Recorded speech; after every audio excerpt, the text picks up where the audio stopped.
Right, welcome to this review video for the index cards for Tyranids for 10th edition. Games Workshop have produced these fantastic index cards. They are available to download for free online from Games Workshop, but also they've made these very practical sets of cards as well. So I think they're a brilliant job. The plan with these videos is to go through the different factions, go through the rules contained within here for detachments and enhancements and so on, and then take a look at the units and pick out the golden nuggets, see what units are looking pretty good, and a general assessment of each of the factions as well. So this episode, it's going to be the Tyranids here. So I have the red colour scheme, which you've seen on the channel and in our Apocalypse games and so on. And then I'm getting into Hive Fleet Leviathan, a second Hive Fleet with the colour scheme that you can see on the front here. So exciting times for the Tyranids on the channel. So before we get stuck in, just mention for discount 40k, link in the video description below for the Outpost, roughly 20% off from the cost for Games Workshop, other gaming systems as well, paints, accessories and so on. So do check them out, and when you use that link, it does help support the channel in a small way. It's much appreciated. So I think these are a fantastic job for Games Workshop, really good.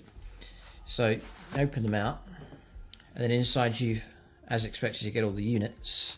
But then you also get your army rules, stratagems and enhancements all on these cards as well. So we'll take a look at that first, give it sort of an overview of how the Tyranids operate for 10th edition, and then we'll take a look at all the units as well. So army rules then. It's on two sides. Synapse first of all. If your army faction is Tyranids, while a Tyranids unit from your army is within 6 inches of one or more Synapse models from your army, that unit is said to be within Synapse range. Each time a Tyranids unit from your army takes a battle shock test, if it's within the Synapse range of your army, then that test is on 3d6 instead of 2d6, which makes it very likely you're going to pass that battle shock test. So you're not immune to morale. Now, there is a chance that you could be battle shocked and suffer the effects for that, but keeping within Synapse range will really help your force for sure. But it is 6 inches, it used to be 12, so it's quite tight on range. Then Shadow in the Warp. If your army faction is Tyranids, once per battle, in either player's command phase, it could be on any turn, if one or more units from your armies with this ability are on the battlefield, you can unleash the Shadow in the Warp. When you do so, each enemy unit on the battlefield must take a battle shock test. So probably most profitable to do that on turn one when your opponent has most units on the board, but you do have the option of bringing that in on any turn of the game. That's pretty good. Just resolve it, battle shock test across the board, just for the sheer impact. It says here, Tyranids flood the battlefield with the psychic signature of the Hive Fleet, an icy alien dread that gnaws at the minds of their prey and smothers even the most stalwart courage. When faced with such unfathomable horror, many are driven insane or suffer catastrophic neural damage. So there's a very sort of fluffy reflection of that, but quite powerful, and must remember to do that in each game. Then rules here, Tyranids Invasion Fleet detached from rule. So hyper adaptions, again quite straightforward. At the start of the first battle round, select one of the following hyper adaptions to be active for Tyranids units from your army until the end of the battle. So they're adapting to whatever foe they face, and then there's these three options to go for. So you pick it at the start and it just lasts for the whole game. So Swarming Instincts, each time a Tyranids model with this hyper adaptation makes an attack that targets an enemy infantry or swarm unit, that attack has the sustained hits ability. So against infantry and swarm, then the attack has sustained hits. So 6s to hit or pop an extra hit. Sustained hits 1. So pretty good. Yes, it's pretty good. And that's like across the board for the whole game. So it's a brilliant adaptation. And then hyper aggression depends on who you're fighting against. If you're up against a lot of infantry and so on, then it's well worth going for that one. So the next one here, hyper aggression. Each time a Tyranids model with this hyper adaptation makes an attack that targets an enemy monster or vehicle, that attack has the lethal hits ability. So that's critical hits or 6s to hit. And that's for close combat or shooting. Will also wound the targets. Again, very useful, especially on like heavy weapons and so on, like rupture cannons. Thinking of that, you just get a 6 to hit and it just goes straight through. So quite potent again. And again, it's going to be quite obvious which one to choose during a game. If you're up against a lot of mechanized stuff, a lot of tanks, Astrominotaur, Space Marines, then you're just going to take this one across here to really give you a little bit of an edge against monsters and vehicles. So another really good one. And then Hive Predators. Each time a Tyranids model with this hyper adaptation makes an attack that targets an enemy character unit. If a critical hit, it scores a 6 to hit, shooting or close combat. It has the precision ability. So the enemy's bearing a unit or bearing a character inside a unit, trying to protect them, you then gain precision. If you get 6s to hit, so a higher chance of trying to root out characters. And so that may well prove useful if you're after characters in the game, but you just adapt as and when you need to. It's a good reflection there of the fluff of the Tyranids. So we'll go on to stratagems. You get 6 for your detachments. So I'll run through these, and these are important just to know what they are and then how they can be applied to other units or units that you have in your Tyranid list to really give them sort of some enhancements and help key points during the game.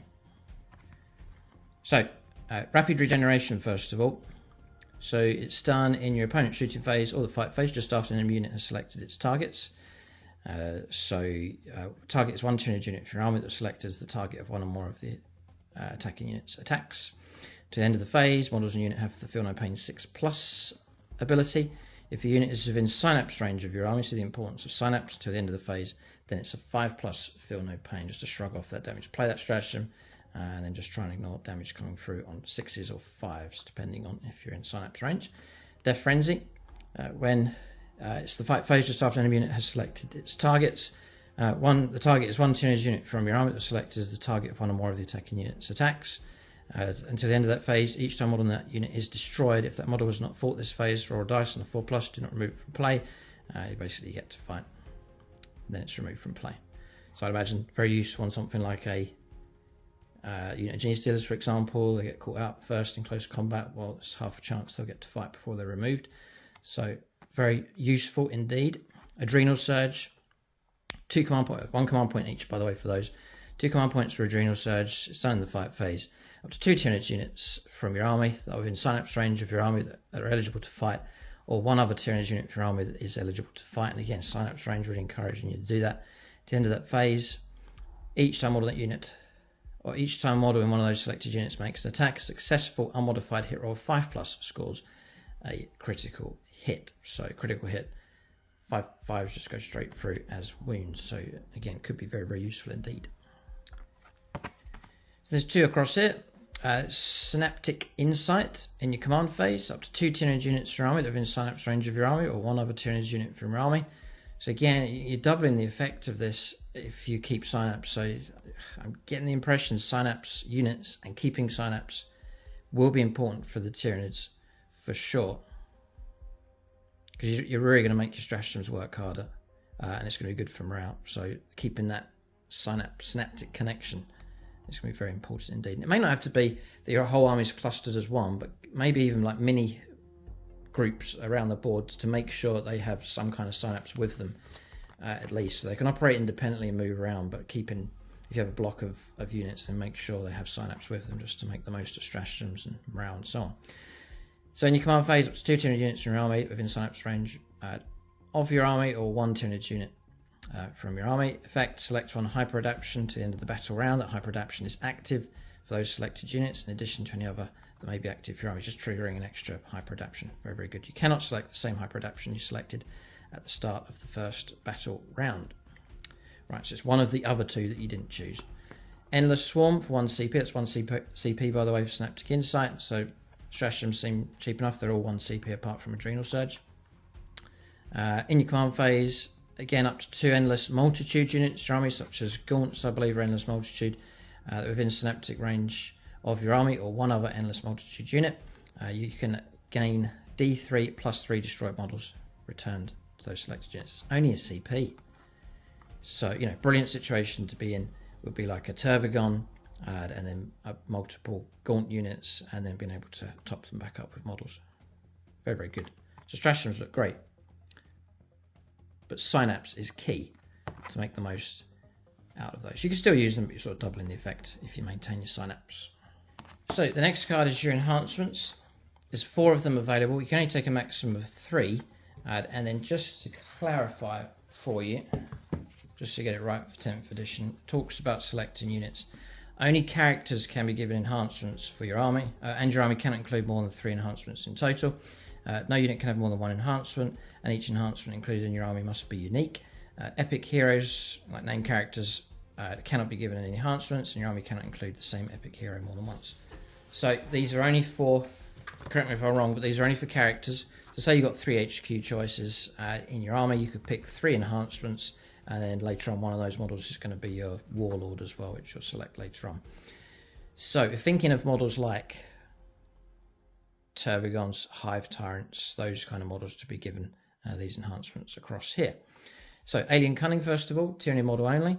After both players have deployed their army, select up to 3 Tyranids units to your army and redeploy them. When doing so, you can set those units up in in strategic reserves if you wish, regardless of how many units are already in strategic reserves. So very, very useful indeed. A redeploy is so useful. So that's excellent. Then Perfectly Adapted, Tyranids model only. Once per turn, you can reroll 1 hit roll, 1 wind roll, 1 damage roll, 1 advanced roll, 1 charge roll, or 1 saving throw made for the bearer. So once per turn. Okay. Well, very useful. You can adapt, as it's called, Perfectly Adapted, so you can use that dice roll depending on what the situation is. Very, very useful. Synaptic Linchpin, Tyranids model only. Whilst a friendly Tyranids unit is within 9 inches of the bearer, the unit is within Synapse range. So there's an extension for Synapse if you really need it. And then Adaptive Biology, Tyranids model only. The bearer has the Feel No Pain 5+ ability at the start of any turn. If the bearer has fewer than its starting number of wounds remaining to the end of the battle, the Feel No Pain is 4+. Instead, gosh, you stick that on like a Hive Tyrant, for example. Very, very cool. So some pretty good enhancements there as well. So that's those cards done. We'll get stuck into units now. Nice and straightforward to the rules, some potent stuff. When we said that Synapse is quite important, so I think something to look for here would be decent Synapse units. And I think I'm trying to find sort of golden nugget units that are looking pretty good in the light of the stat lines for them, but also how the rules can be applied to them to get the best out of them here. So the plan is to go through all of these to give you a good idea of each of these units. So at the time of filming, I don't have points values for you, so I can cover everything else but not points. That's going to be revealed later on by Games Workshop. So Winged Hive Tyrant, your options here. So basically how this works, you've got stat lines, abilities, weapons all across here. Flip the card over and it's going to give you the composition of a unit, like how many models you can take, and then the war gear options, what you can swap and load out for. So the Monstrous Bone Sword and Lash Whip can be replaced with Heavy Venom Cannon, Strangleform Cannon, and Monstrous Scythe Talons. Winged Hive Tyrant, and the standard loadout is the Bone Sword and Lash Whip and Tyrant Talons.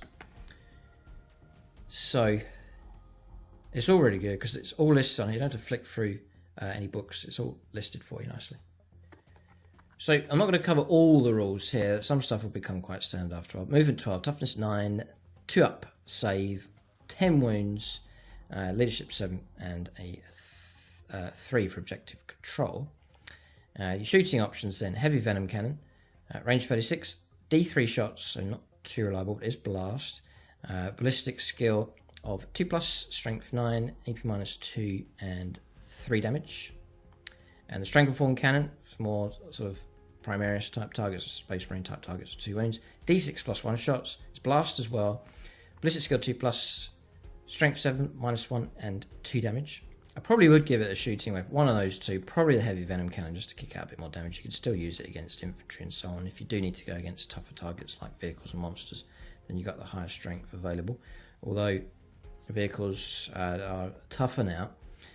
Melee weapons then, so the Monstrous Bone Sword and Lash Whip is twin linked. So you reroll on your hit rolls, you get 6 attacks. Weapon skill 2+, strength 9, -2, and 3 damage. And you've got the Monstrous Scythe Talons. That is extra attacks, it says here, so you're getting those on top of that. 4 attacks at 2s to hit, strength 7, -2, and 2 damage. So you'd be quite a good beast in close combat if you keep those. And then the Tyrant Talons is 5 attacks, 2+, weapon skill, strength 7, AP -2, and 2 damage. So then on to melee weapons. Monstrous Bone Sword and Lash Whip is twin linked. You're rerolling your wounds. So 6 to hit at 2s, nice and reliable. Weapon skill of 2+, strength 9, -2, and 3 damage. So you could chew through quite well with that one. And then the Monstrous Scythe Talons, extra attacks. So you get those on top of attacks coming from another weapon. Melee of 4 attacks, 2s to hit, strength 7, -2, and 2 damage. So you really could be quite a beast there in close combat. And then Tyrant Talons, 5 attacks, weapon skill 2+, strength 7, -2, and 2 damage. So then Deadly Demise, so D3 wounds caused for Deadly Demise. So that's not really changed since 9th edition. When you die, roll a dice on a 6, then it suffers Deadly Demise, it's D3 mortal wounds, and that's within 6 inches, so it's not really changed. And then, although it has changed for Tyranids, it used to be that you only affected an enemy unit, a single enemy unit within range, but now it's the universal rule there with Deadly Demise. Deep Strike, so it can drop down from the sky. Shadow in the Warp and Synapse, so it's your Synapse creature as expected. Then Will of the Hive Mind, so a few abilities across here. 4+ invulnerable save, by the way, which has kept that. Once per turn, one for any Tyranids unit within 12 inches of one or more models with this ability can be targeted with a stratagem for 0 CP, even if another unit from your army has already been targeted with that stratagem this phase. Nice, really good. And then Peroxism, psychic ability here. At the start of the fight phase, you can select one enemy unit within 12 and visible to this model, roll 1d6 on a 1. The psychic takes D3 mortal wounds, but on a 2+, it's subtract 1 for the attacks characteristic of weapons equipped by models in that unit. So a bit of a shutdown there against enemy units with him. So Hive Tyrant's looking okay. And the great thing about him is the maneuverability, the 12-inch move for taking the wings. So yeah, it would be a useful enough unit for sure. Next is your regular Hive Tyrant on foot. Movement 8 instead of 12, which is still quick enough. Notice that there's no damage bracket with these. They're going to fight as effectively even if they're on just 1 wound left. Toughness 10, so he's actually tougher. He's weaker in wings, toughness 9, toughness 10 on foot. Still keeps the 2 up save. Still the same amount of wounds, 10 wounds, leadership 7, and objective control 3. The Venom Cannon, the Strangleform Cannon, as we've already seen. Monstrous Lash Whip and Bone Sword is the same as we've seen. And then the Monstrous Servant has extra attacks coming through there as well. Deadly Demise. He is a leader. So your winged Hive Tyrant doesn't have the leader keyword. He does. And he's allowed to go with a unit of Tyrant Guard. So you are quite restricted as to who you can join, but he can go with Tyrant Guard. And I would say that's probably a very good idea to do that. Just to make it more survivable. And just the loadouts here, there's nothing really to mention. It's Heavy Venom Cannon, Strangleform Cannon, Monstrous Cybotans, and then the Monstrous Cybotan is going to be replaced with Heavy Venom Cannon and Strangleform Cannon. So that's the loadout you can go for with him. And then Onslaught is an aura ability. It's psychic whilst the friendly 200 units within 6 inches of this model. Ranged weapons equipped by models in that unit have the assault ability, so you're able to advance and still shoot with those, which could be useful enough as he pushes up the board and escorts a shooter unit nearby. Okay, so a little bit of an extra there. And it just says you can shoot even if the bear advanced. There's no minus to the hit rolls by the looks of it. It just gives you permission to shoot even though you did advance. So it could be useful enough. Next is the Swarm Lord, one of my favourites. Just love the sculpt of the model. He can go Tyrant Guard, interesting. Okay, she can protect him. He's epic hero though, so you can't give him your enhancements. That was expected really. Same movement here, just looking at the stat line for the Hive Tyrant's the same, there's no change. Or no difference between the two, 10 wounds, and so on. He does get a ranged attack, it's a Psychic Torrent ability. Range 18, assault or attacks d6 plus 3. Then it's auto hits on the target, so there's nothing to roll. Strength 5 minus 1 and 2 damage. And then melee weapons, Bone Sabers, so 8 attacks. He is a beast in close combat, 2 to hit. Strength 9 minus 2 and 3 damage, so nasty enough. And they're twin links, you're on your wounds, so yeah, he truly is a nasty one. As expected. So Synapse, leader, as we've seen. Then you've got Hive Command. At the start of your command phase, this model's on the battlefield, you gain your CP. That's fantastic. Really, really good. And then Malign Presence. Once per battle, after your opponent uses a stratagem, if this model is your warlord and is on the battlefield, it can use this ability. If it does, until the end of the battle, increase the stratagem cost of your opponent by 1, just to frustrate your opponent trying to use stratagems. Useful enough as well. It's quite a good HQ choice here. And the domination of the Hive Mind whilst friendly 2 units within 9 inches. Then it's 9-inch Synapse range for him. So yeah, brilliant Synapse creature and a brute in close combat. Yep, and I would just protect him with Tyrant Guard for sure. Liking the Swarm Lord. We'll have to see what the points are though, if he's much more expensive than a regular Hive Tyrant. Broodlord next. So he can go Gene Stealers. as expected. Movement 8, strength or toughness 5, 4 up save, 4 plus invulnerable save, so he needs to be protected. 6 wounds, leadership 7, objective control 1. So the Broodlord claws and talons are 5 attacks, 2s to hit, strength 6, -2 and 2 damage. He's leader. He's got scouts. He makes a scout move 8 inches, so he can surge ahead. And then vicious insight. If this model is leading a unit, weapons equipped by models in that unit have the devastating wounds ability. That is an excellent ability to confer. So if you're really going to push for a good size unit, Gene Stealers, it's well worth taking the Broodlord. So with devastating wounds, that's critical wounds. That's 6s for wounds. You know, Gene Stealers, you're going to get tons of attacks, tons of hits, and then you're trying to get 6s to wound with devastating wounds. And if you do so, it causes mortal wounds instead of the normal damage. But that's going to bypass save and throws, invuln saves. So that's mighty powerful. So I'd imagine you're going to see Broodlords in amongst Gene Stealers for sure. Yeah. He's very, very useful. Plus he's protected. Plus he's going to be kicking out his attacks from within the unit as well. So yeah, Broodlord's looking pretty good actually. And I imagine these are going to be quite reasonable points. He's also got Hypnotic Gaze, psychic power. At the start of the fight phase, select one enemy unit within engagement range of this model. At the end of that phase, each time model that unit makes an attack, and it's -1 from the hit rolls. A bit of a for penalising an enemy unit as well. Yeah, Broodlord is alright, I reckon. I think he's going to be a useful enough HQ choice. So, just taking a look at this, Synapse is different for sure. So, the rules for Synapse: if your army is Tyranids, whilst a Tyranids unit from your army is within 6 inches of one or more Synapse models from your army. Okay, so we're within Synapse range, and we've talked about stratagems and morale and so on. So, looking through these, they're all Synapse. Factions, Synapse, Synapse, Synapse. So the way this works now is not keeping range of HQ choices, it's keeping units within range of other Tyranids units. That is your Synapse. So lone units are going to struggle. When you're in range of other units, then it unlocks the better morale and the more efficient stratagems and so on. So shifting the mindset over, you don't have to have these HQ choices nearby. It's fellow Synapse units to create that protection. So bear that in mind. It's not dependent on HQ choices anymore. The whole army's got Synapse. But it's penalising you if your units find themselves isolated and on their own. So covered all of that. That's the Broodlord. So he's looking good. So we're on to the new model now. It's the Winged Tyranid Prime. This one's an interesting one.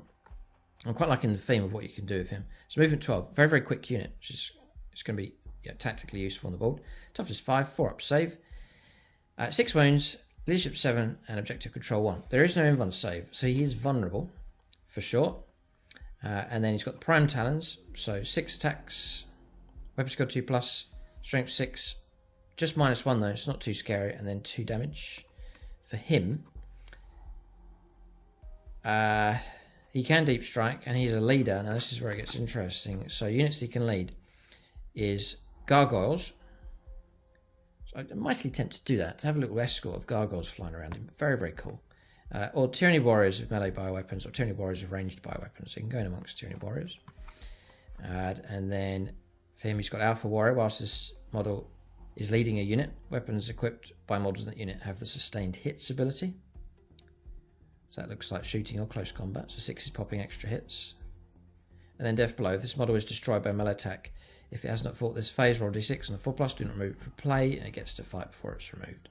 So he's not too scary, but it's a great looking model, and you can pair him up for some other units. Sustained hits. Again, he seems like he's worth it though. You stick him in amongst a unit of warriors, for example. 6 is popping extras. Quite a big incentive. You know, he's buried inside the unit and can kick out his close combat attacks and so on. So that's the Winged Tyranid Prime. Then Big Mama, Tervagon. 8-inch move, 11 for toughness, nice and tough. 2 up save, 16 wounds, objective control 5. Really good for parking onto an objective. It's equipped with Stinger salvos. 8 attacks, really good. 3s to hit, strength 5, no AP -1 damage. But really it's our ability to hang around with gaunts and so on. We'll see if it's worth it. Massive Crushing Claws is 4 attacks, 4s to hit, strength 12 -3 and d6 +1 damage. Or you've got massive scythe talons and then 2 abilities to choose from. You can go for strike, which is 4 attacks, strength 3s to hit, strength 9, -2 and d6 damage, or sweeping attacks, which is 8 attacks, 3s to hit, strength 7, -1 and 2 damage. So it's not too bad in close combat. Deadly Demise of d6, so if she blows up, there's trouble. And then spawn termagants. In your command phase, you can select one friendly termagants unit within 6 inches of this model and return up to D3+3 destroyed termagant models to that unit, so she can restore models.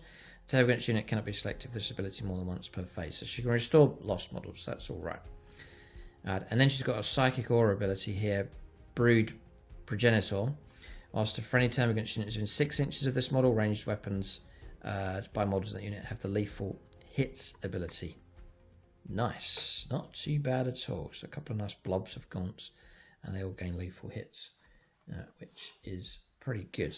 So that's critical hits. 6s to hit will then become auto wounds. So it's not too bad. If you've got a lot of gaunts, then it seems like she's well worth parking amongst them. There is a damage bracket, 1 to 5 wounds left on this thing. It's -1 to hit roll. Swapping out talons for the claws, and Stinger Salvos, Massive Scythe Talons. Okay, so that's the Turbigon. Seems all right. Not bad. And then you've got Old One Eye. So that's the epic hero. I would say so. Yeah. Claws and Talons. It can go over unit of Carnifexes. Movement 8. Seems to be like a standard movement for Tyranids here. Toughness 9, 2 up save, 9 wounds. No damage bracket for this thing. Leadership 8 and objective control 3. In close combat. 6 attacks with the Old One Eye's Claws and Talons, 3s to hit, strength 14, -3 and d6 +1 damage. Nice. Or you can sweep 12 attacks, 3s to hit, strength 6, -1 and 1 damage. He's got a built-in 5+ feel no pain. He's a leader of Carnifexes. And then Alpha Leader. Whilst this model is leading a unit, each time a model in that unit makes an attack, you can reroll the hit roll. Oh boy, that's really good. And Unstoppable Monster at the start of each player's command phase. The model regains D3 lost wounds as well. Nice. Yeah, Old One Eye. Pretty good, actually. Next is Tyranid Warriors. I haven't really used these very much. I wouldn't mind painting some up for High Fleet Leviathan. I'm mighty tempted to. Now, this is the option with ranged bioweapons. The shooty option here on this card. You can take their Devourer and replace it with Death Spitters or Spine Fists. Any models can do that. For every 3 models, you can take a Barbed Strangler, or you can take a Venom Cannon. And then it's 1 Tyranid Prime. Okay. And then 2 to 5 Tyranid Warriors. Each model is equipped with a Devourer and bio weapons. So, the Barbed Strangler we've seen. No, this is a softer version of it. Range 36, d6 +1 shots. It's blast. 4s to hit, strength 6, -1 and 1 damage. Death Spitter is range 24, 3 shots. 4s to hit, strength 5, -1, 1 damage. Devourer is range 18, 5 attacks, strength 4s to hit, strength 4, -0 and 1 damage. Then Spine Fists are assault pistol weapons and twin links rerolling your wounds. Just the 2 attacks, they're range 12, strength 4, 4s to hit, strength 4, AP 0 and 1 damage.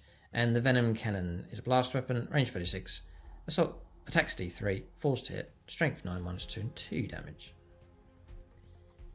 So, yeah, they're okay. The bio weapons is 5 attacks, weapon skill 3+, strength 5, -1 and 1 damage. Nice lot of attacks each with a little bit of minus on it, not too bad. And then you can, with adaptable predators, the unit is eligible to shoot and declare a charge in the turn in which it fell back. So that is very, very useful indeed, actually. So there is that flexibility available with those. So, Tyranid Warriors. Okay. Next is the close combat version of those.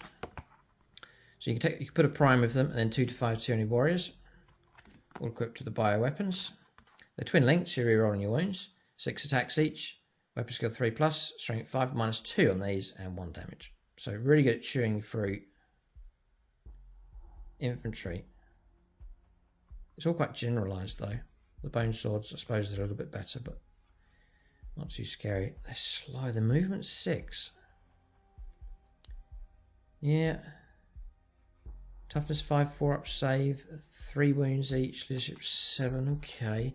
And then you've got Adrenalized Onslaught. At the start of the fight phase, you can select one of the following abilities to apply to models in the unit, or until the end of the phase.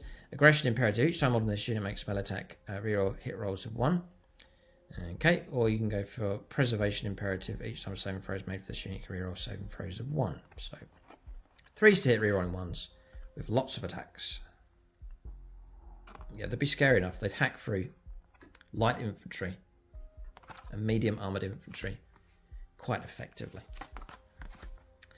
Good old termagants, or termagants. So you can take 10 to 20 of them. Every model is equipped with flesh borer and Xenos claws and teeth. All models can take termagant devourers to replace the flesh borers. Yep, and all models can take termagant spine fists as well. Not an option with the new sculpts though. I wonder if Games Workshop will do that. Movement 6 on these, toughness 3, 5 up save. There's nothing unexpected here. Objective control 2, leadership 8. So flesh borer. It's range 18. Attacks 1 attack, force to hit, no AP minus, strength 5 and 1 damage. The spine fists are range 12, rerolling wounds between linked assault and pistol. We've seen this already with the warriors. And the termagant devourer, range 18, 2 attacks, force to hit, strength 4 at minus 0 and 1 damage. So I would just take the flesh borers, I think, is what I'd go for. And the claws and teeth, they just get 1 attack each. Force to hit, strength 3, no minus and 1 damage. And then Skulking Horrors. Once per turn, an enemy unit ends a normal move, advance, or fallback move within 9 inches of this unit. If this unit is not engaged at range of any of one or more enemy units, it can make a normal move up to D6. No extra move available then. Easy to forget that in the turn. A little extra roll with those. Okay. So they're quite tame, but they can bulk out the army quite nicely. Good for objective controlling. So Hormagaunts, these are faster. These are much faster. These are 10-inch move with these. Got a little bit of AP minus with their close combat ability as well. 3 attacks each. Force to hit. Strength 3 though, but AP minus 1 and 1 damage. 5 up save. Same kind of stat line running across here. And they got Bounding Leap. They can declare a charge in a turn in which they advanced. So they are fast. And you can take 10 to 20 of them. So if you need a bit of speed, then go for them. Next up is Gargoyles. Movement 12, nice and quick. 6 up saves, not very tough at all. Still got objective control 2 though. The Flesh Borer Assault, which we've seen already. So just one attack with that. Then Close Combat Blinding Venom, which is just a normal claws and teeth type attack. Force to hit, nothing special. They can deep strike in, or they can jump around, move nice and quick. Wing Swarm. In your shooting phase after this unit is shot, if it's not within engagement range of enemy units, it can make a normal move up to 6 inches. If it does, to the end of the turn, this unit is not eligible to declare a charge. So shoot and move basically with these. Useful enough. Yeah, so you actually jump 12, shoot, and then move 6. Yeah, or lurk and hide behind a building, or tuck away somewhere, or push a bit further forward just to grab an objective. I like the idea of that. Gargoyle's nice and swift, pretty good. And you can take 10 to 20 of them. And every model is equipped with a Flesh Borer and Blinding Venom. Yeah, I've never got Gargoyles before. It's a unit I've got my eye on. I love the idea of attaching the new Prime model to them. So I guess I'm looking for, I suppose, units that are good at whatever role you give them. So Tyranid Warriors with the close combat weapons, tons of attacks that they'll hack through light and medium infantry. So if that's what you're after, Tyranid Warriors seem great for that. And then for close combat, Old One Eye looks really good, and the Swarm Lord looks particularly good as well. The Toxic Crane has fallen out of favour. It's been in and out of lists of mine on the channel, so we'll see what it's like now.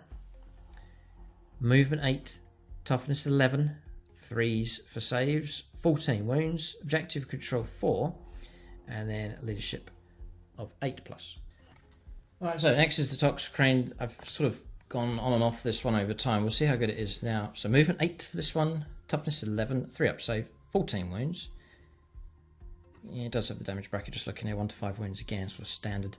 Here for the larger Tyranid monsters, leadership 8 and objective control 4. So pretty good on objectives actually. Nice. Massive Toxic Lashes for shooting. Anti-infantry 2+, really going after infantry here. And then range 9, 2d6 attacks, 3s for hits, strength 6, -1, and then 2 damage. And then in close combat, it's really anti-infantry this thing. The anti-infantry 2+, again for massive Toxic Lashes, 12 attacks of this thing, so loads of attacks, 3s to hit, strength 6, -1, and 2 damage as well. So it's kind of the same profile running across there.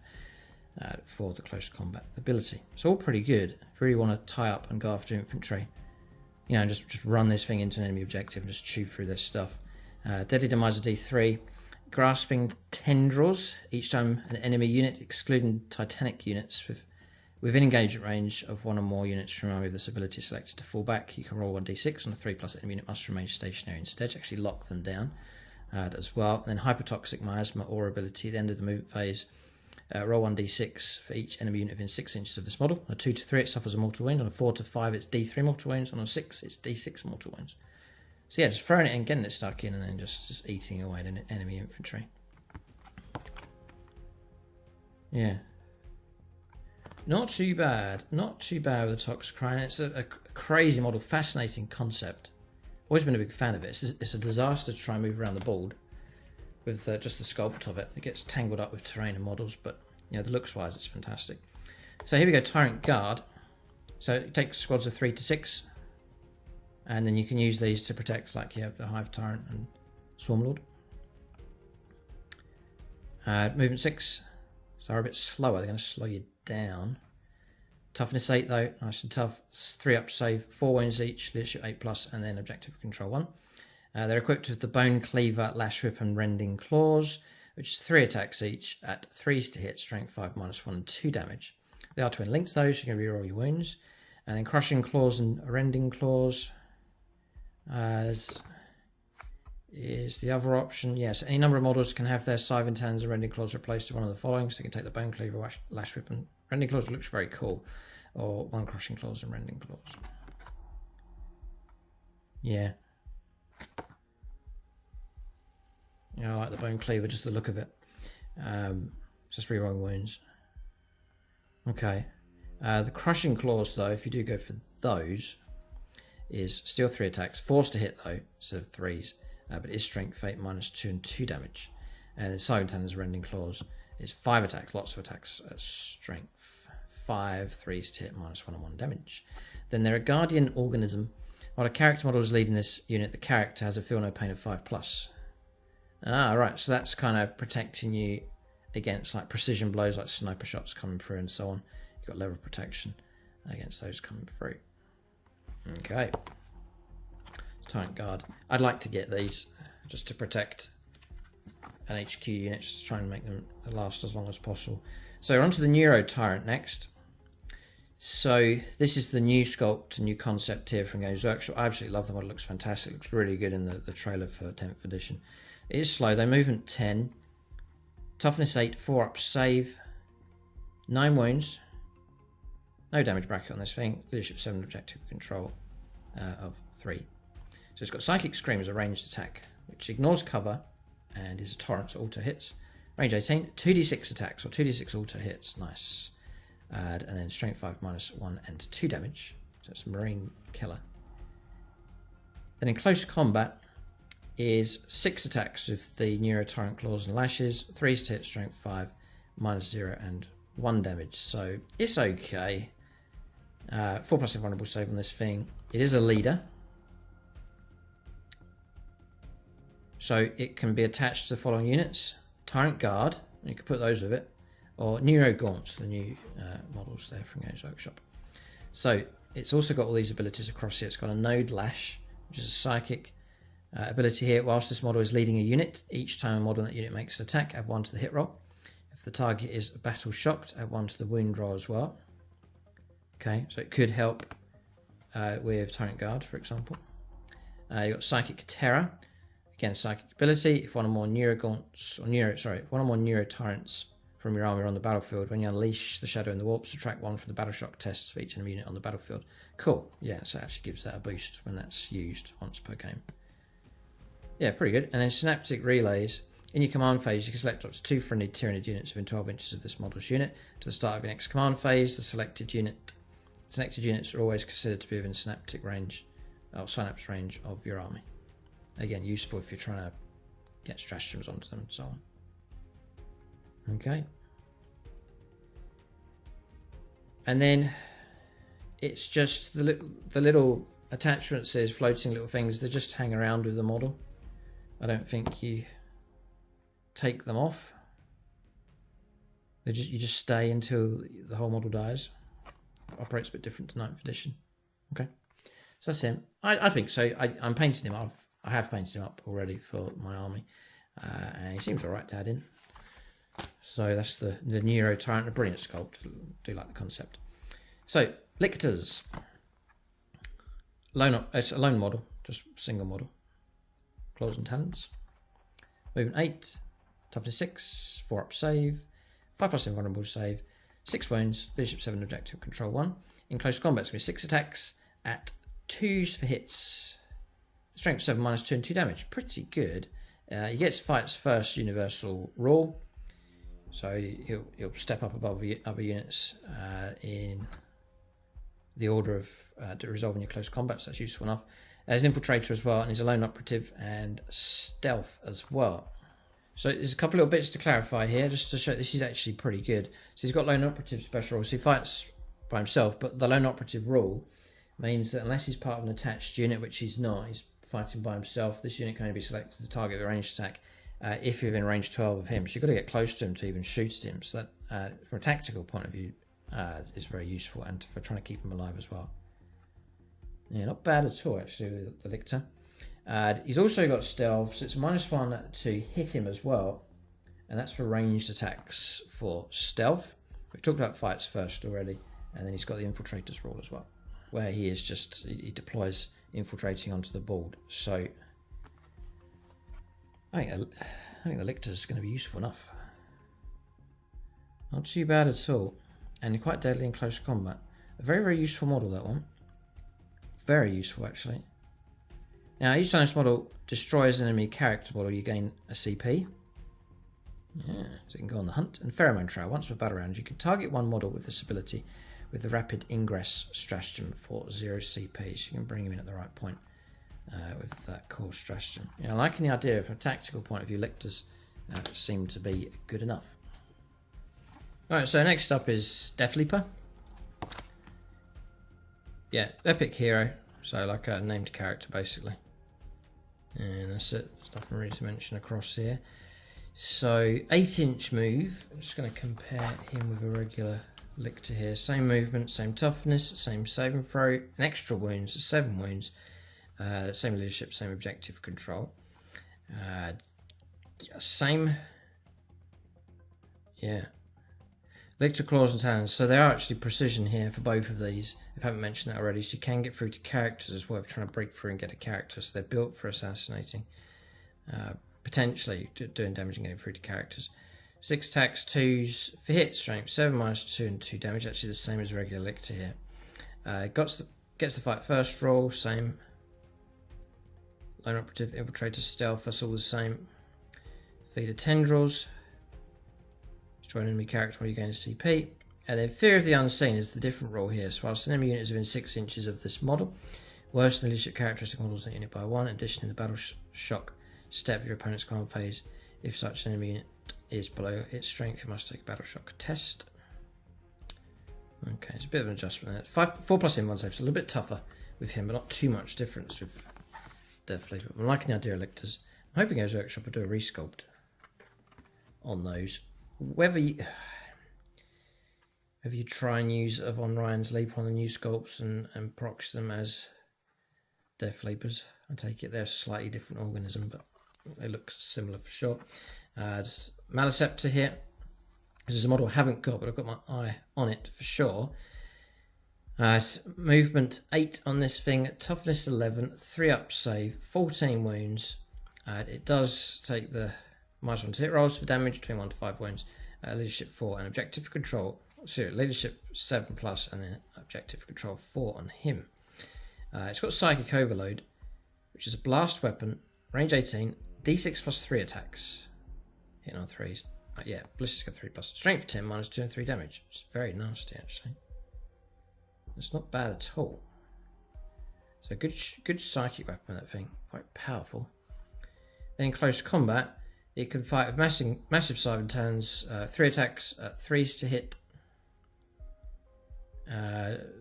Strength 9, -2, d6 +1 damage, so quite potent with that one. Or you can go for the second option, same weapon but separate option. Sweep attacks of 6 attacks, 3s to hit, strength 7, -1 and 2 damage. Alright, so he's not bad. Shadow in the Warp, as usual, rules, Deadly Demise D3.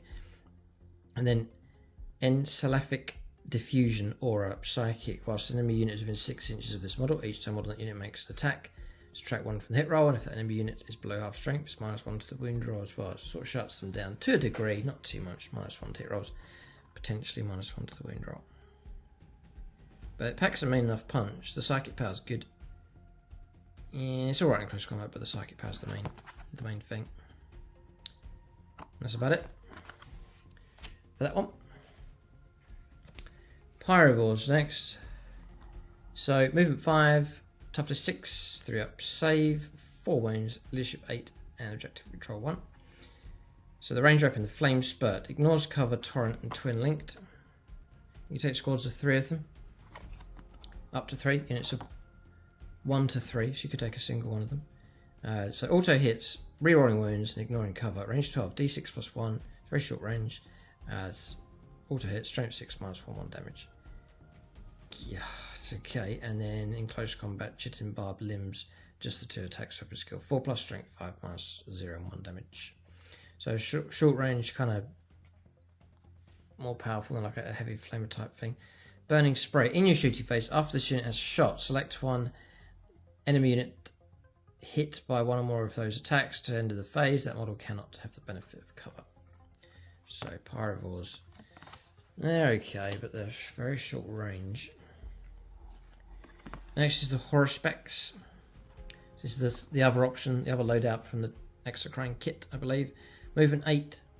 So noticing this with 10th edition, very standardised movements here. It's there's a lot of just 8-inch move for many of these monsters. Toughness 11, 3 up save, 14 wounds, objective control 4 on this thing, really good, and the leadership 8+. The Grasping Tongue for the range weapon, range 12, just the 1 attack, 3s to hit, strength 6, -2, and d6 +1 damage. So, it's going to cause trouble for an individual infantryman. Melee weapon, Ravenous Maw, 14 attacks at 3s to hit, strength 7, -1 and 2 damage. And then you get extra attacks with Shoveling Claws, which is 4 attacks at 3s to hit, strength 14, -2 and d6 +1 damage. That is a lot of attacks for that thing. God, that's a frenzy of attacks. Horospecs, pretty good. Well. There's a lot of attacks to that thing. It's one of the most impressive so far. And then it's got Grisly Spectacle here. Does suffer from damage, by the way, 1 to 5 wounds, -1 to hit rolls. And then looking at a total of 18 attacks. It's absolutely fantastic. And if you're picking your special army-wide rule really well, Swarming Instincts, Hyper Aggression, or Hive Predators, you can make those attacks work a little bit harder. So you look at Grisly Spectre. Each time this model is selected to fight, after resolving its attacks, if 1 or more enemy units were destroyed by those attacks, each enemy unit within 6 inches must take a battle shock test. Right, so there's potential to shatter morale as well with that thing as it gobbles things up. That's a pretty good one, the Horospecs. Quite impressed with that one. So then Venom Thropes. I used to use these a fair bit to try and close down shooting against like monsters and so on. So we'll see how these operate now. Movement 6, toughness 5, 4 up save, 3 wounds, leadership 8+, and objective control 1. It's equipped with Toxic Lashes, which is anti-infantry 2+.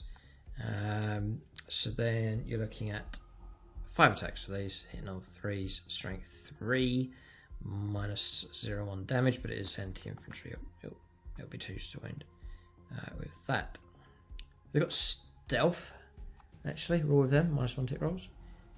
So anti-infantry 2+, usually a critical. So when you roll into wound, usually a critical wound is on a modified roll of a 6+. When you get the critical wounds ability, but it's anti-infantry 2+. So critical wounds is going to be 2s or more. Add 2 wound the target unmodified. So, you could have toughness 5 infantry basically, for example, and it's going to be 2s to win them. So it's they're cut out for taking on infantry, but their close combat weapon is pretty useless though. Anyway, you're going to get those wounds coming through, but there's no AP minus, and it's only 1 damage. So really, you can take 3 to 6. The minimum is 3 of them. 3 to 6. They've got toxic lashes. So the only reason for taking these for me really would be the ability for them to protect. Now, this is the rule here. We'll see what it's like. So foul spores, it's called. Whilst a friendly Tyranids unit is within 6 inches of this model, each time a ranged attack targets that unit, models that unit have the benefits of cover against that attack. Alright, so +1 to armor save. And in addition, when a friendly Tyranids unit excluding monsters within 6 inches of this unit, models in that unit have the stealth ability. So -1 to hit as well. So -1 to hit and a bit of cover as well. So it's okay. It's an old tactic I use. I'm not sure whether I'll go down that route again, but that's an option. So now looking at von Ryan's Leapers. They look a bit like Lictors, but there's kind of a cross between a Lictor and a Hormagaunt, I guess. They're not full-on Lictors. They share some similarities for sure. Movement 10 with these ones. Squads of 3 to 6. That's all there is to say about that. Toughness 5, 4-up save, 6 plus invuln save for these ones. So not as invulnerable as regular Lictors. 3 wounds as well. Leadership 8 plus and objective control 1. In close combat, the Leaper's Talons gives you 6 attacks, needing 3s to hit. Strength 5 -1 and 1 damage. Fights first, infiltrators and stealth. And then Pouncing Leap is the extra rule. You can target this unit with the Heroic Intervention stratagem for 0 CP, and can do so even if you've already used that stratagem on a different unit this phase. So they can intervene in with Heroic Intervention, if you so wish, with them. That's von Ryan's Leapers. Great sculpts, tame enough, not too scary though. Next is Neuro Gaunts. So movement, this is the new sculpt from Games Workshop, little beasties. Movement 6 with these, toughness 3, saves of 6 plus. 1 wound, leadership 8, no objective control 1. Claws and teeth is just 1 attack each, so pretty tame. 4-ups to hit. 3s on strength, AP 1 damage. So then with these you've got Neurosights. Whilst this unit is within synapse range of your army, it has the synapse keyword. And over on the back here for loadouts, so you can take 10 to 20 of these Neurogaunts, and in with them it's 1 to 2 Neurogaunt Node Beasts. They're slightly bigger. I've been putting them together and painting them up, and it's sort of a slightly bigger version of one of those. This unit can only take 2 Neurogaunt Beasts, Node Beasts, if it contains 20 Orgons, or 20 Neurogaunts. That's it. They've got the Endless Multitude keyword as well for bringing models back, but that is them. So looking at this card, correct me if I'm wrong, but they don't read. What do they do? It talks about unit composition.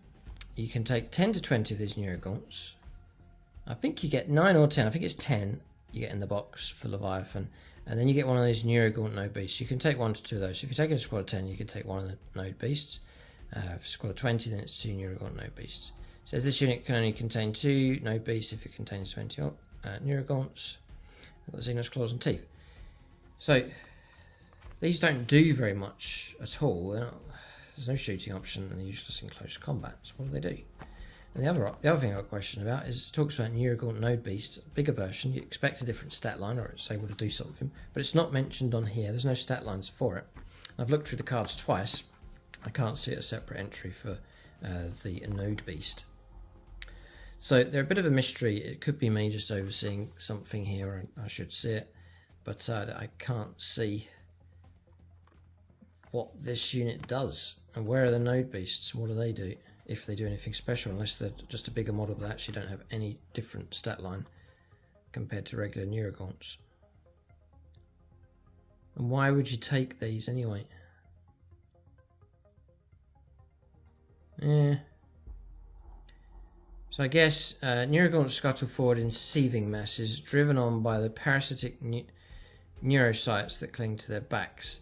Their primary purpose is to protect the synaptic and Node Beasts, coordinating evasion attacks.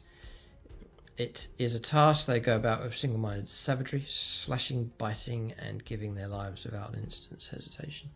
So they're just cannon fodder, basically. But what they can join Perhaps they just become a little bodyguard unit for other units. Perhaps is the main role for those. Okay, so that's Neurogons. Zoanthropes. With 5, toughness 5, 5 up save, 3 wounds, leadership 7+, objective control 1. So ranged weapons, you've got a Witch 5 Psychic Blast of range 24, attacks D3, 3s to hit, strength 7 -2 and D3 damage. And then Focused Witch Firepower, it's got psychic and lethal hits. So 6s to hit, auto wound. Range 24, a single shot though, 3s to hit, strength 12. And AP -3, D6 +1 damage, just the one hit with that thing. And the claws and teeth, nothing too scary. 2 attacks, 5s to hit, and strength 3, damage 0, -0. So Spirit Leech, Psychic Aura ability. Whilst this unit contains a Neurothrope, while an enemy is within 6 inches of this unit, each time that unit fails a battle shock test, it suffers D3 mortal wounds. And one model in this unit regains up to D3 lost wounds. Okay, and then Warp Field, Psychic Aura ability. While for any Tyranids units within 6 inches of this unit, models in that unit have a 6+ feel no pain. Sorry, 6+ invulnerable save. The loadout is 1 Neurothrope and then 2 to 5 Zoanthropes. And that's about it for those. So yeah, they seem okay. So Gene Stealers, we heard about these, that they've improved. So movement 8, the toughness 4, 5 up save, 2 wounds each. So there's more durability with these now, much better. I think they were 1 wound previously. Leadership 7+ and objective control 1. They're 4 attacks at 2s to hit, nice. So there's a real big improvement here. Gene Stealers really are back with a bang. 2s for close combat, that's fantastic. Stick the Brewlord in with them. Yeah, menacingly good. And then a save. We're looking at 2 wounds as well, so brilliant damage absorption. And then you've got like the Tyranids ability we've seen where 4+ to fight before you're removed from place. There's a real big incentive just to push them in, get them into close combat, even if they die, half of them will fight. So Gene Stealers is looking really good here. Strength 4, AP -2 built in, damage 1. There's Scouts with an 8-inch move, nice, they're going to push up immediately, brilliant. And then Vanguard Predator, each time model in this unit makes attack, reroll wound rolls of 1, fantastic. And if the target is in range of an objective mark, you can reroll the wound roll instead. So there you go, so you can really go for it, Gene Stealers, equip them well, plunge them into close combat against objectives. And anything they touch will be in trouble, even vehicles, with your shredding ability to reroll the wound rolls. And you can take squads of 5 to 10, no bigger though, limited at 10. Oh no. Well, limited to 10. Interesting. Okay, and then a 5+ invulnerable save, by the way, quite very important indeed. So 5+ invulnerable save available with those. So Gene Stealers, yes, impressed with them. They're looking pretty good. So then Raveners, have these painted up, I haven't really used them too much. You take 3 to 6 of them. Any number of models can be equipped with a Thoraic bioweapon. Which is their movement 10, toughness 5, 4 up save, 3 wounds, leadership 8+, objective control 1. The range weapon, the Thoracic bioweapon is range 12. 3 attacks, ballistic skill 4+, strength 4, AP 0 and 1 damage, so useless. Very good at all. Then melee weapons, the rending claws and talons. So 7 attacks, which is excellent. 3s for hit, strength 5, -1, and just the 1 damage. They're not very scary at all. They've got deep strike ability, so you could tactically use them. Death from below at the end of your at the end of your opponent's turn. If the unit is not within engaged range of 1 or more enemy units, it can move. You can remove it from the battlefield and place it into strategic reserve. So they're flexible enough in that regard, but quite low impact with those. Next is little Ripper Swarms. The loadout for them is 3 to 6 Ripper Swarms. They got Spine Maws. All models can be equipped with Spine Maws if you so wish. There's a shooting option, range 6, 4 attacks, ballistic skill 5+, strength 3, damage 1, AP 0. And then for close combat, you've got sustained hits, so 6 is popping extra hits coming through with the claws and teeth. They get 6 attacks as well, so nice lot of attacks. Strength 2 though, 5 to hit as well, AP -0, 1 damage. Chitinous Horrors, or ability 1. Enemy units within engaged range of this unit. Halve the objective control characteristic of models in that enemy unit. Seeing as claws and teeth. And that's about it with those. So yeah, you can use them as squads of 3 to 6.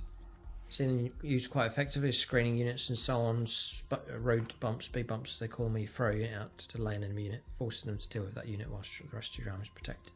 There's tactics like that can be used. So next, Parasite of Mortrex. I don't think it's named character here. It's Deep Strike, Lone Operative. Has stealth as well. Then it has Parasitic Infection. Each own infantry model is destroyed by an attack made with this model's barbed ovipostia.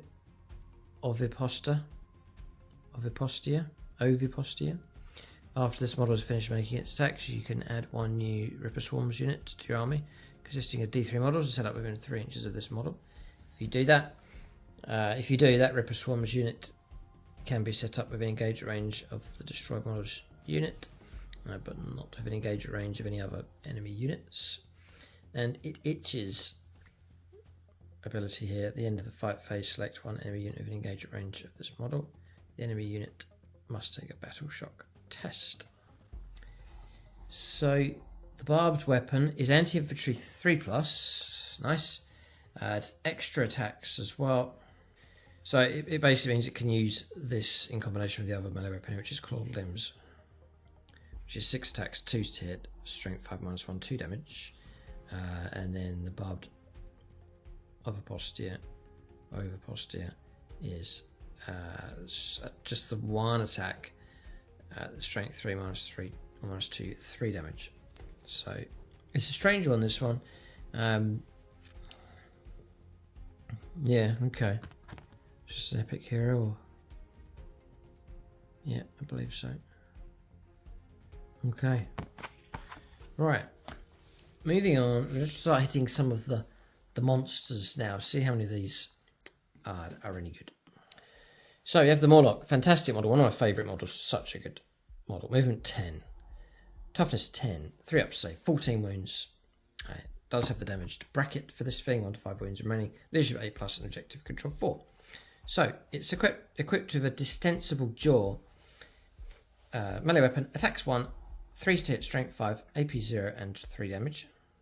Quite low impact one. And the Morlock Siven Talons, 16 attacks, sounds fantastic. 3 to hit, which is brilliant.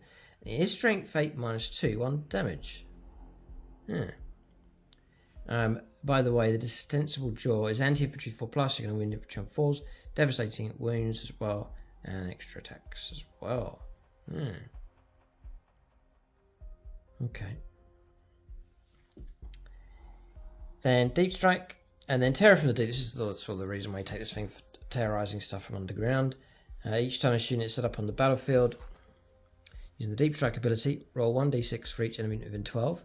On 2 to 4, they take d3 mortal wounds. On 5+, that unit suffers 3 mortal wounds and must take a battle shock test. So it's potent enough, and just the threat of it being off the board and could turn up anywhere really keep your opponent guessing and trying to protect and limiting them for sure. Not giving them free reign around the battlefield. A Morlock could go up and jump them. Brilliant model. One of my favourites, that one. Really nice. So that's the Morlock for High Fleet Leviathan. Right, next is the Trigon. It fell out of favour with me. It just wasn't quite deadly enough for 9th edition. It's equipped with bioelectric pulse, Trigon, 7 Talons. Let's see what we got here. So we've got movement 10, toughness 10. Just nice and quick around the table. 3 up save, 14 wounds. Does have damaged the bracket there for it.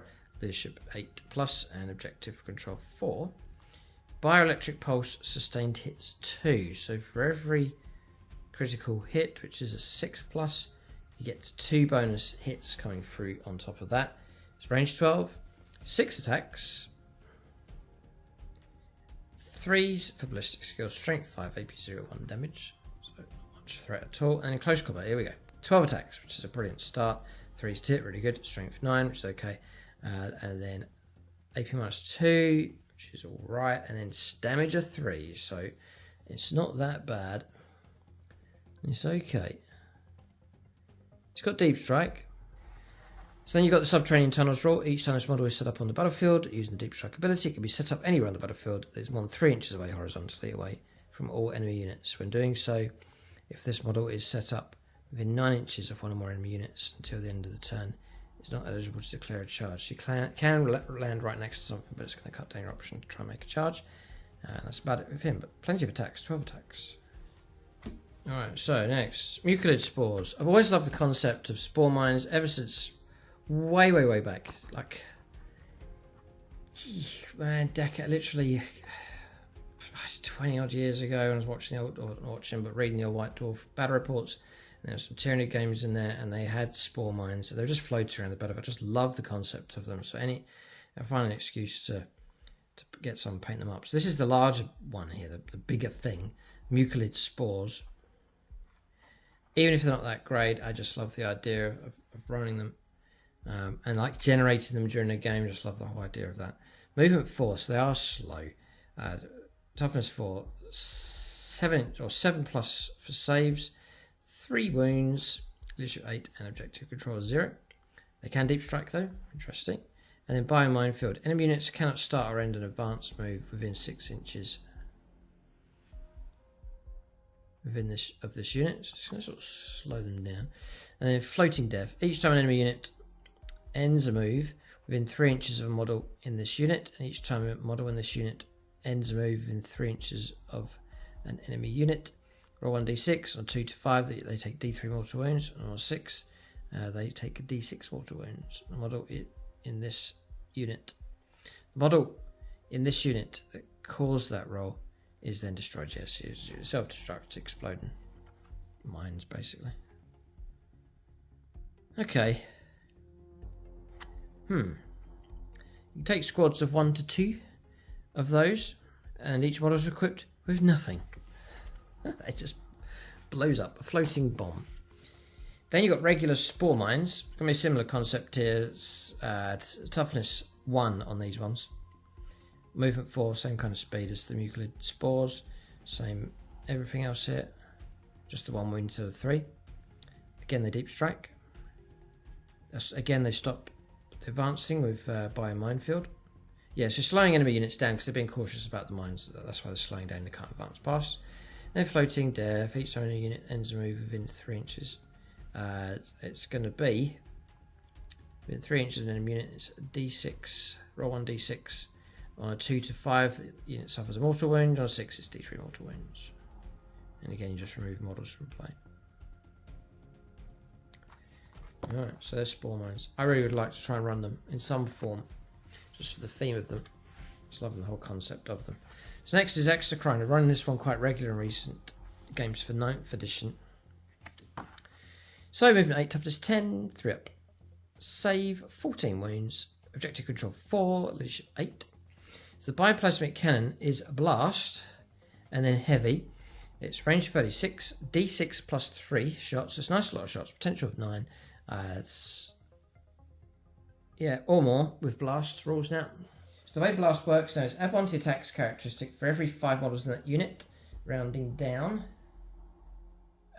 So, say I'm firing at a squad of 10 Space Marines. The Exocrine gets d6 plus 3 attacks, and then an extra 2 on top of that with blast, because for every 5 models you get an extra attack. Against a squad of 20 whatever infantry, you're going to get... There's no cap on this, I don't think. Just checking the rules for blast. I don't think there's a cap on it. So say you have got, you're fighting against a squad of 30, you're going to get 6 extra attacks, plus the 3 plus d6. So blast is pretty good. This particular one's good. It's 3s for hits. You do take -1 to hit rolls and you've got 1 to 5 wounds left. Strength 8 -3 and 3 damage. Quite comparable to what it was previously and dangerous enough. And a nice solid amount of shots coming through. It's a pretty good artillery piece here with the Exocrine.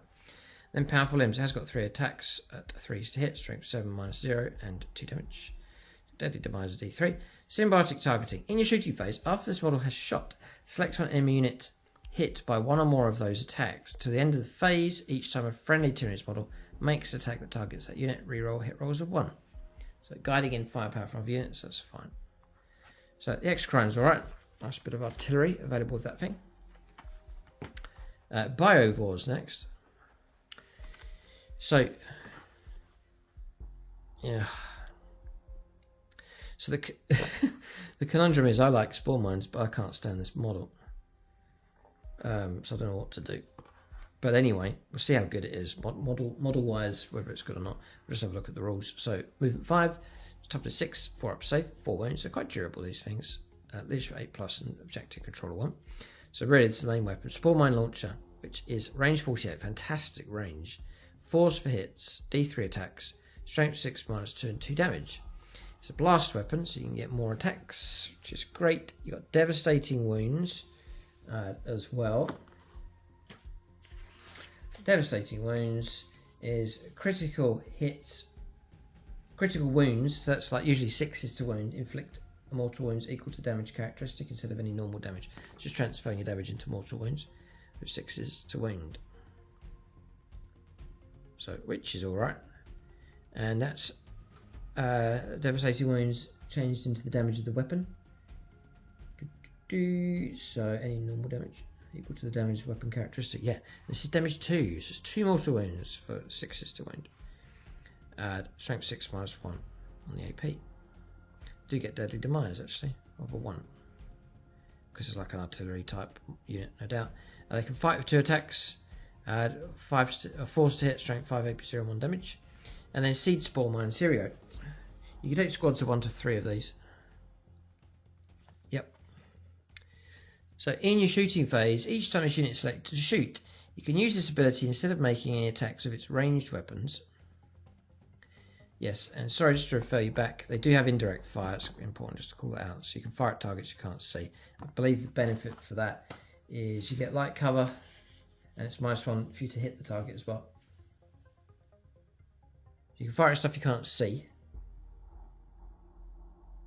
but if you can't see it, it's -1 to hit roll, and you get cover, yeah. So you're going to get a bonus for that.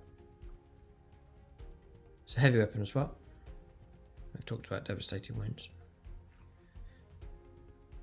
Okay, trying to reap those 6s to wound is pretty good for devastating wounds.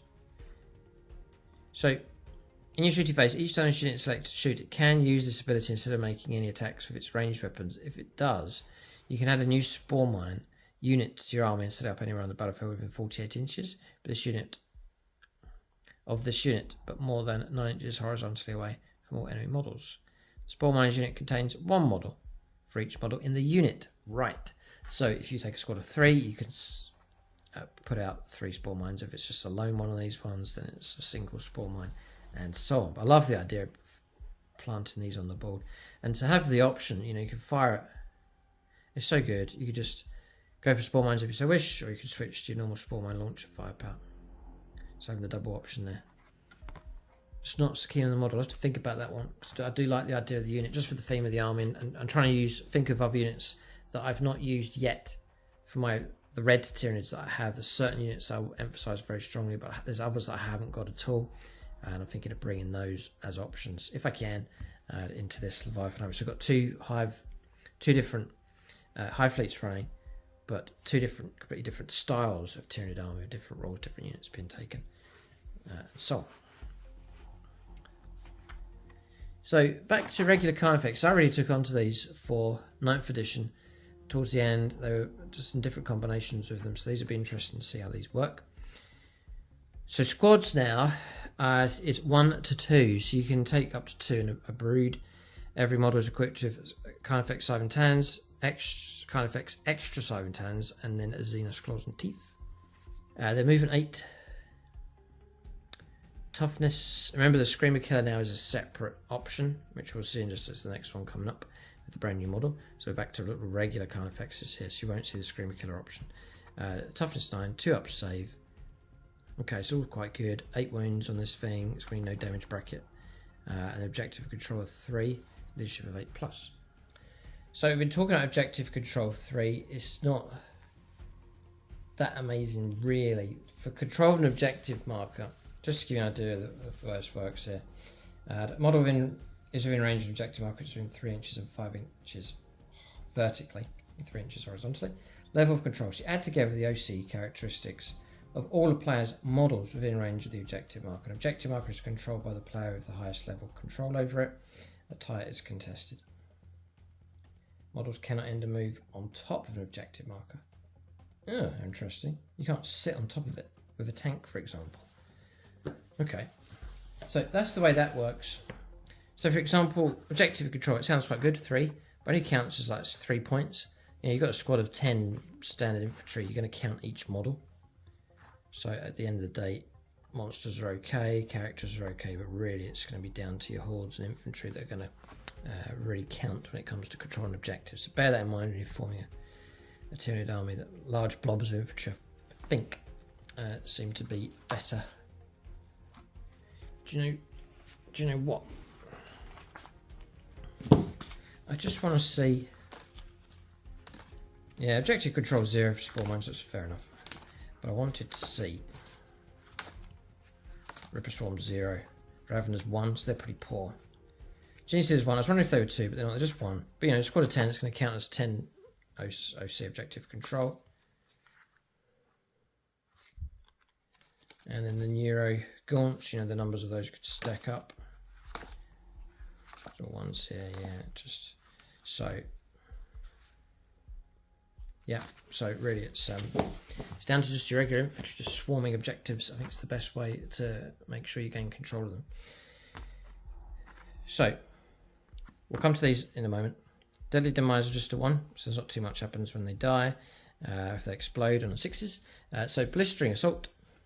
Each time an enemy unit is selected to shoot, after that unit has shot, if any models from that unit from this unit lost 1 or more wounds as a result of those attacks, this unit can make a Blistering Assault move. To do so, roll 1d6, adding 2 to the result. Each one of this unit can be moved a distance in inches up to the result, but this result must finish that move as close as possible to the closest enemy unit. When doing so, those models can be moved within engagement. They can be moved within engagement range of that enemy unit. Each unit can only make 1 Blistering Assault move per phase. Right, so you can't multi-stack it, but that's pretty good. So you try and gun this thing down, it could lurch closer towards you, so that's a really good rule.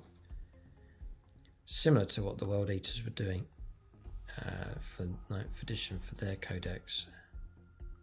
All you got to do is lose a wound for that to happen. Just like the beast is going mad, it's just been made more angry and more aggressive, and it lurches forwards when it takes those wounds. So that's a pretty cool rule.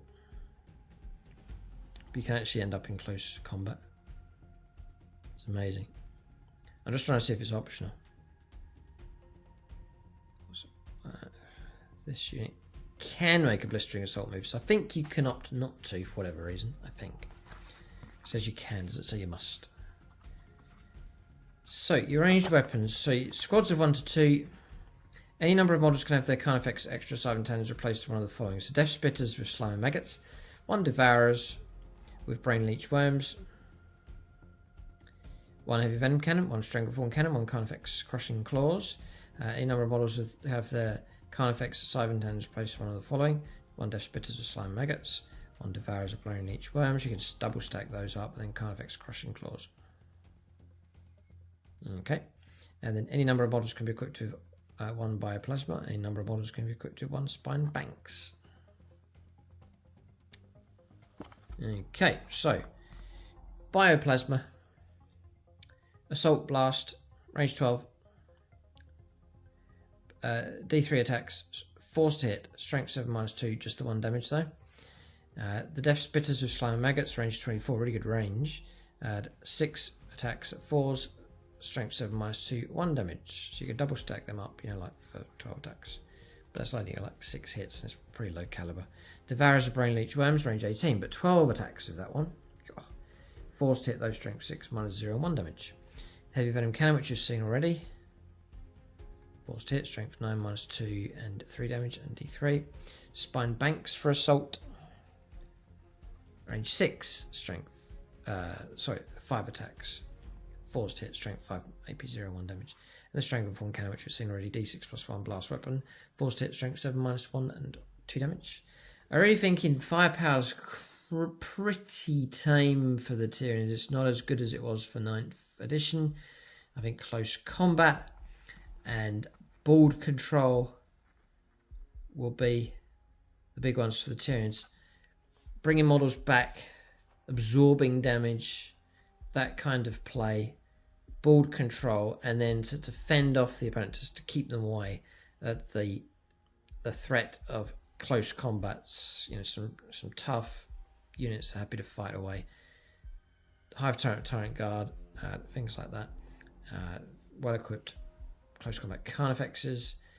Some firepower for sure. I don't want to leave home without firepower. Some, but I don't think that's the way you're going to win the battle. So I don't think it's as strong as it was previously. So close combat seems more potent. There's certainly some units that are a lot more powerful. And then some kind of sneaky Lictor type units, more locked up units, to disrupt things, to pop up at different parts of the board. Very, very useful tactically. I think that's the way I play them as well. So for melee, Carnifex Crushing Claws. It is 4 attacks at force to hit, but it's strength 12 minus 3 and d6 plus 1 damage. Then you've got the Carnifex extra Scythe and Talons, like if you go for the claws and the talons combination, you get an extra 2 attacks. At force to hit, strength 9 minus 2 and 3 damage. Then you've got Carnifex Scythe and Talons for 6 attacks, strength 4. So that's if you go for the double talons at option. Yeah, with the sculpt. Force to hit, strength 9 minus 2 and 3 damage. And Xenos Claws and Teeth. 4 attacks, force to hit, strength 6, AP 0 and 1 damage. So Carnifex is not bad. Not bad, and I'd load them out depending on what you need. If you really need sort of crushing ability, then take the Crushing Claws. If you really want firepower from these, but it's sitting at 4s, there's no enhanced sensors as well, so you could always compromise, go for a shooting option, a close combat option, so you've got the best of both. Next is the Screamer Killer. This beach crab style is incredibly big. It's a fantastic sculpt. So what Games Workshop decide to do with the regular Carnifex, I don't know whether these things are meant to be so drastically different to each other. But this thing's a beast, fantastic model. So it'll be the centerpiece of your arm. It's amazing size. Is it any good? They're alone. They're on their own. You just take one of them. You can't take like broods of them. And that's all I've got to say about that on that side. And then movement 8, toughness 9, 2 up save, 10 wounds. No damage bracket, nice. Objective control 3, and then leadership 8+. So the ranged weapon is the Bioplasmic Scream. It's an assault weapon and blast. Range 18, d6 plus 3 attacks. That's fantastic. Force to hit, strength 8, minus 2, just the 1 damage though, so it's okay. But really its forte is going to be close combat, which is 10 attacks, 3 to hit, strength 10, minus 2 and 3 damage. Not twin link those. You're not. Crucially, twin link would be great to like reroll your wounds. That would be very scary. Deadly Demise of 1. It's not that much of an impact when it dies. And then Death Scream. In your shooting phase, after this model is shot, select one unit hit by one or more of those attacks. Then it must take a battle shock test, subtracting 1 from the test. Alright, Screamer Killer. It's alright though, brute in close combat and a tough old beastie for sure. Hive Guard next. So the Hive Guard, movement 6, toughness 7, 3 up save, 4 wounds, leadership 8, and objective and control of 1. Really just want to know what the Impaler Cannon can do.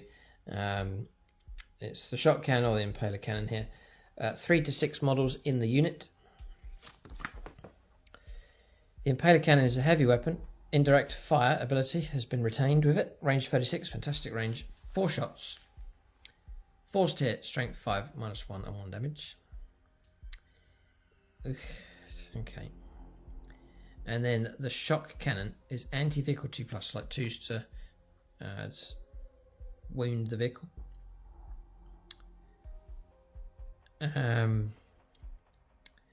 Then, yeah, which is very, very useful. Range 24, 2 attacks. Need 3s to hit with this one. Strength 7, minus 1 and 3 damage.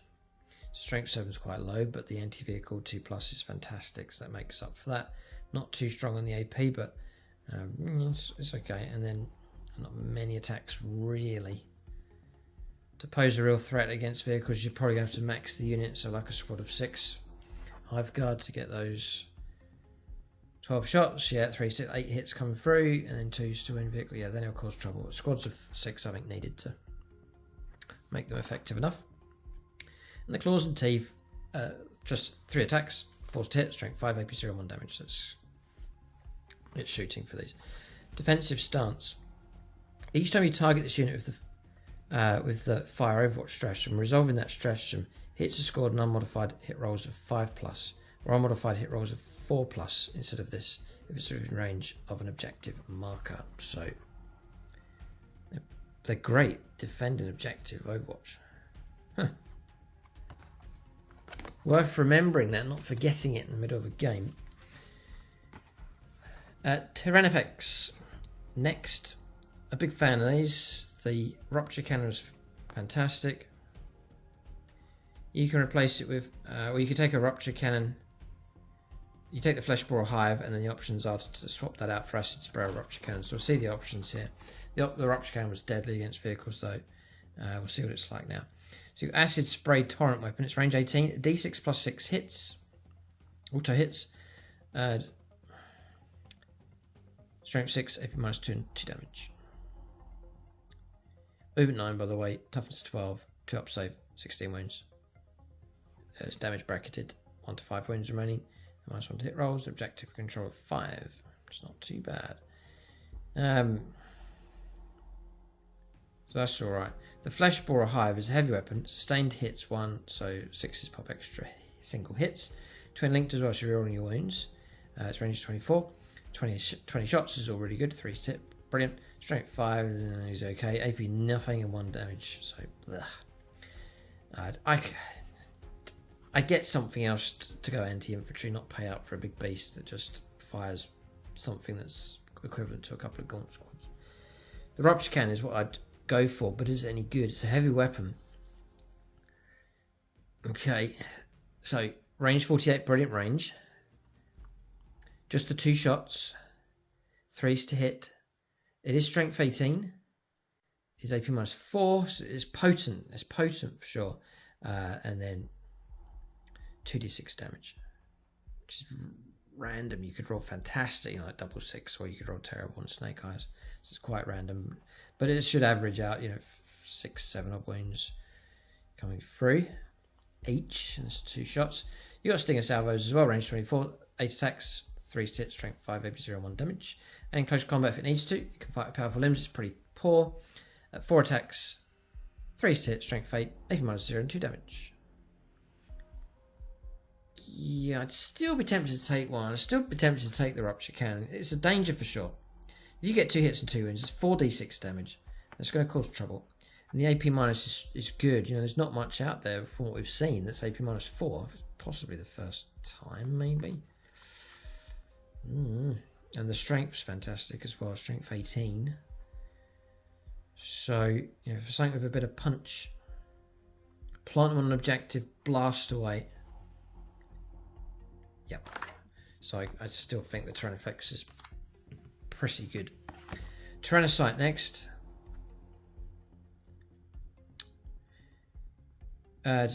Movement 8. You just take one of them. It's got transport capacity. It's a blobby bio drop pod basically.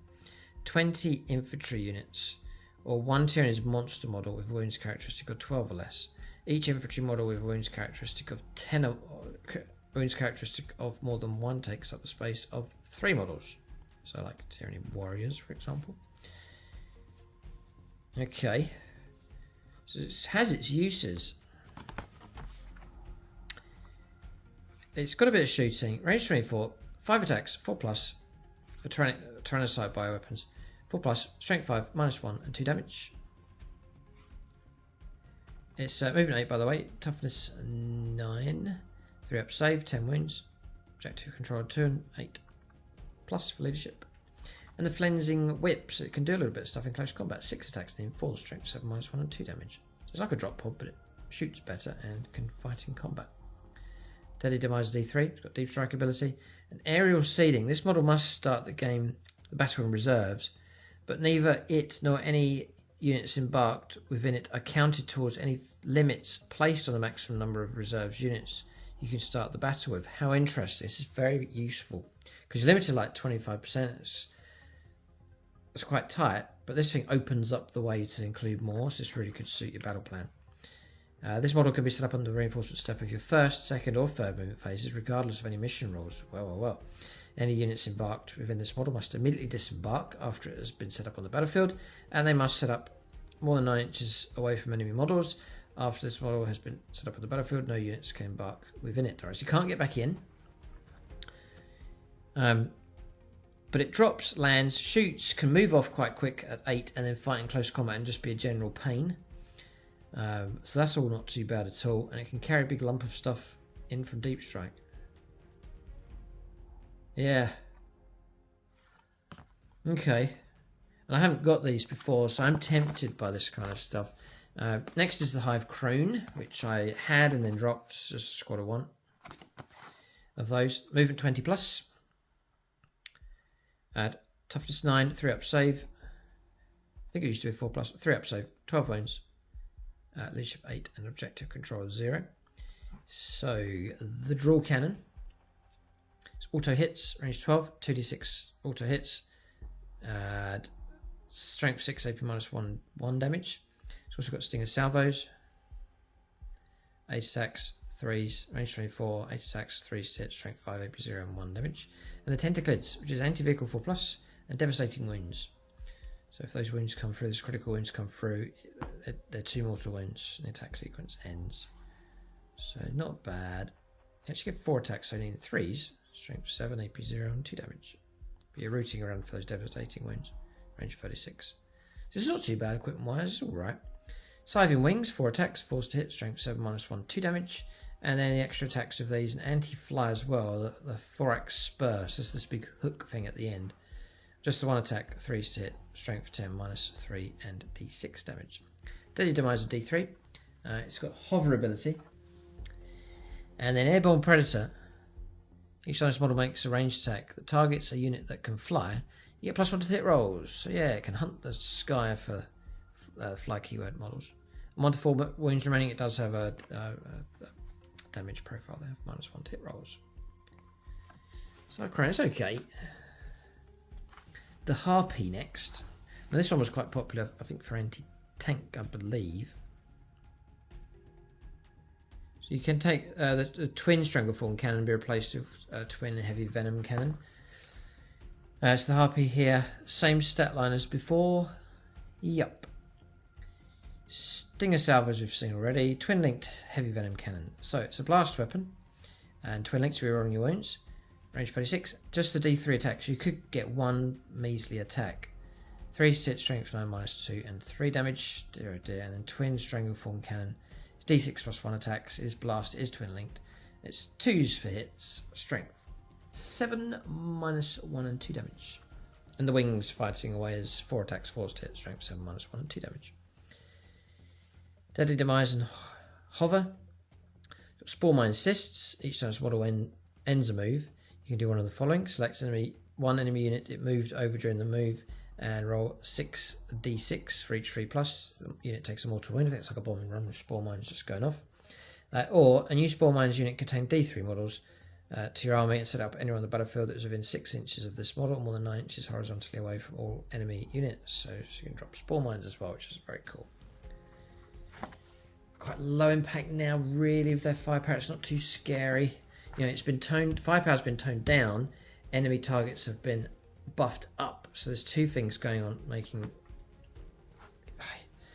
I think I'll go more close combat and flood the table with stuff is the route I think I'll go with the Tyranids. But I certainly will be keeping some firepower. It would be foolish just to go all close combat. So the Sporocyst is toughness 10, 3 up. So this one doesn't move. This drops down like a bunker. Add 3 up, save 10 wounds. And the rest of the stat is fine. It's a range weapon. Sporocyst bioweapons. Hive defenses. There's extra rules here. Range 24, 5 attacks. 4 plus for hitting. Strength 5, 8 minus 1 and 2 damage.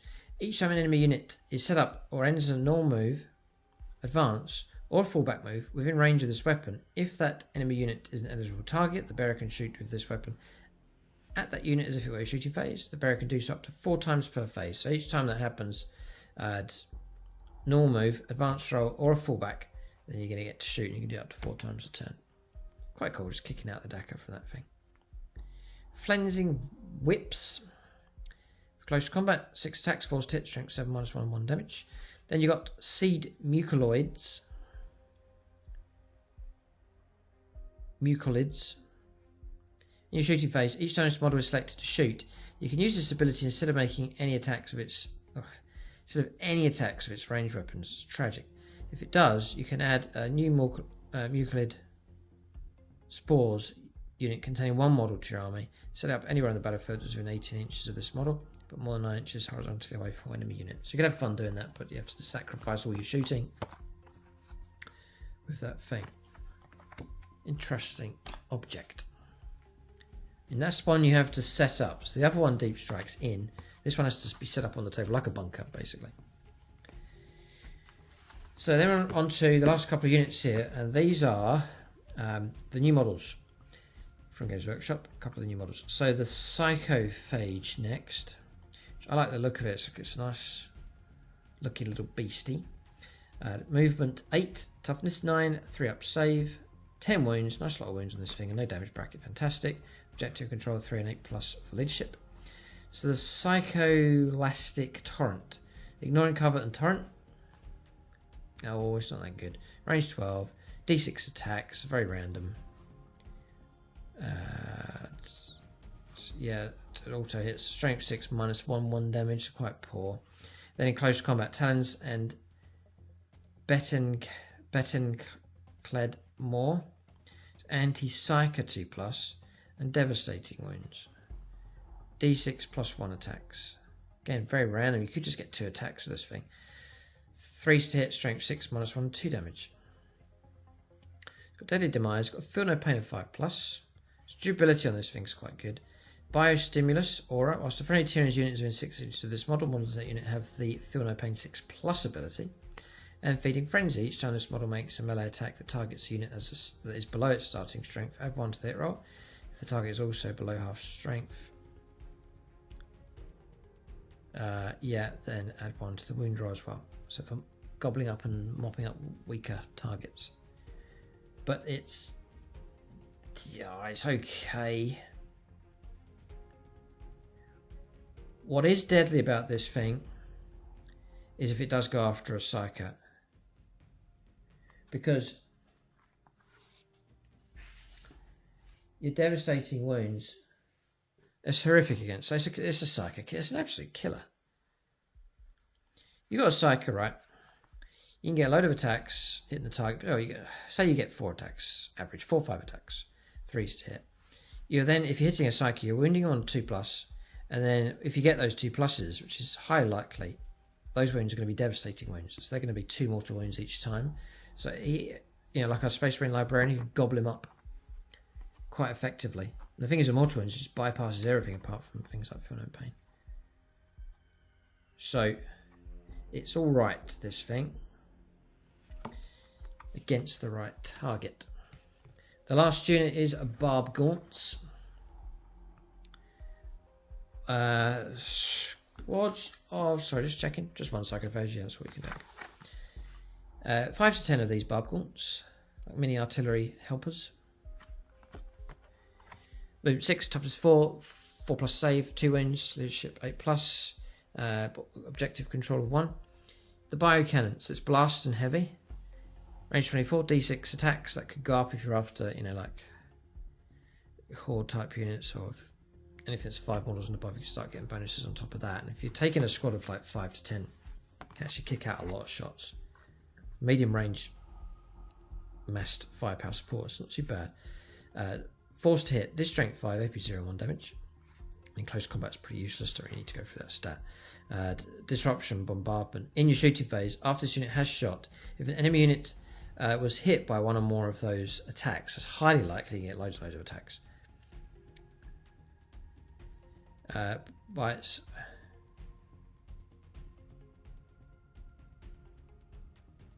Yeah, I'm just reading the header here because there could be a little trick. I'm not sure if you can do it.